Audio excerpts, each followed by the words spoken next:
कई साल पहले की बात है। एक छोटे से गांव के पास एक पुराना और वीरान पड़ा हुआ बगीचा था। गांव के लोग कहते थे कि उस बगीचे में भूत रहता है।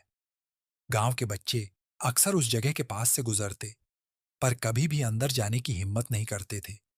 लेकिन एक दिन तीन लड़के, मोहन, रमेश और सूरज, ने तय किया कि वे भूत से मिलकर उसका सच जानेंगे। वह शाम का समय था जब तीनों दोस्त बगीचे के पास पहुंचे। उनका दिल जोर से धड़क रहा था, लेकिन वे अपनी जिज्ञासा पर काबू नहीं कर पाए। वे धीरे धीरे बगीचे के अंदर घुसे और एक बड़े पेड़ के पास पहुंचे। वहां एक अजीब सी ठंडी हवा बह रही थी और पेड़ की शाखाएं ऐसे हिल रही थीं मानो वे कुछ कहना चाह रही हों। तभी अचानक एक अजीब सा साया उनके सामने आ गया। वे डर के मारे कांपने लगे, क्योंकि वह वही भूत था जिसके बारे में गांव में चर्चा होती थी। भूत ने धीमी आवाज में कहा। तुम्हें यहाँ क्या काम है? क्या तुम मुझसे डरते नहीं हो? मोहन ने हिम्मत जुटाई और कांपते हुए कहा। हमने सुना था कि इस बगीचे में भूत रहता है, इसलिए हम यह देखने आए थे कि क्या ये सच है। भूत हंसा और बोला। मैं सच में एक भूत हूँ, लेकिन मैं तुम्हें कोई नुकसान नहीं पहुंचाऊंगा। तुम लोग तो बस डर के मारे मुझसे भागते हो। कोई भी मेरे साथ बात नहीं करना चाहता, इसलिए मैं अकेला रहता हूँ।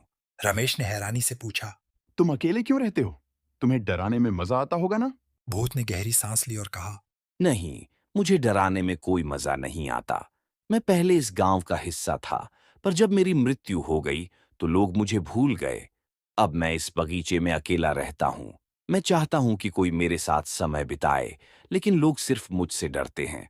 सूरज, जो अब थोड़ा साहसिक महसूस कर रहा था, ने कहा। अगर तुम हमें नुकसान नहीं पहुंचाते तो हम तुमसे डरेंगे नहीं। हम तुम्हारे साथ दोस्ती कर सकते हैं। भूत की आंखों में चमक आ गई। उसने कहा। क्या तुम सच में मेरे दोस्त बनना चाहते हो? मैं तुम्हें किसी भी तरह का नुकसान नहीं पहुंचाऊंगा। तीनों लड़के मुस्कुराए और बोले, हाँ, हम तुम्हारे दोस्त बनना चाहते हैं। उस दिन से भूत और उन तीन लड़कों के बीच एक अनोखी दोस्ती हो गई। वे अक्सर उस बगीचे में आते और भूत से बातें करते, उसकी कहानियां सुनते। भूत अब अकेला नहीं महसूस करता था, और गांव के लोग भी धीरे धीरे समझ गए कि डर की जगह संवाद से चीजें सुलझाई जा सकती हैं। शिक्षा।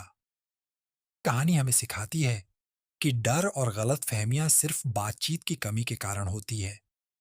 जब हम किसी से खुलकर बात करते हैं तो डर खत्म हो जाता है और हम नए दोस्त बना सकते हैं। दोस्तों, ऐसी ही और वीडियो के लिए हमारे चैनल को सब्सक्राइब करें। धन्यवाद।